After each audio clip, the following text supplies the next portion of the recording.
Hi friends, డాగ్స్ని లేదా మీ పెట్స్ని యూట్యూబ్లో అమ్మాలంటే మా ఛానల్ వాట్సాప్ నెంబర్కి వీడియో పంపించండి. అలాగే మన ఛానల్ని ఇంకా సబ్స్క్రైబ్ చేయకపోతే వెంటనే సబ్స్క్రైబ్ చేసి పక్కనే ఉన్న బెల్ ఐకాన్ని యాక్టివేట్ చేయండి. Friends, let's start the video.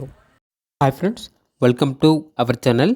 ఈరోజు మీకోసం jumbo size long coat German shepherd puppies అనేవి అమ్మకానికైతే తీసుకురావటం జరిగింది. మేల్ అండ్ ఫీమేల్ అవైలబుల్ ఉన్నవి show quality German shepherd puppies. అంతేకాకుండా ఈ పప్పీస్ అనేవి చాలా యాక్టివ్గా ఉంటాయి. ఎటువంటి హెల్త్ ప్రాబ్లమ్స్ అనేవి ఏమీ లేవు. ట్రాన్స్పోర్టేషన్ అనేది కూడా ప్రొవైడ్ చేస్తారు. పప్పీస్ ఉన్న లొకేషన్ వచ్చేసి కొత్తపేట్, హైదరాబాద్. ఇక పప్పీస్ యొక్క ప్రైజ్ అనేది మేల్ పప్పీస్ యొక్క ప్రైజ్ వచ్చేసి 12K అనగా 12,000. ఫీమేల్ పప్పీస్ యొక్క ప్రైజ్ అనేది 10K అనగా 10,000. ఇక పప్పీస్ కావాలన్న వారు ఈ వీడియో కింద టైటిల్లో ఓనర్ నెంబర్ అనేది డిస్ప్లే చేయడం జరిగింది. ఓనర్కి కాల్ చేయండి. అలాగే మన ఛానల్ని ఇంతవరకు సబ్స్క్రైబ్ చేయకపోతే సబ్స్క్రైబ్ చేయండి. Thank you. By by.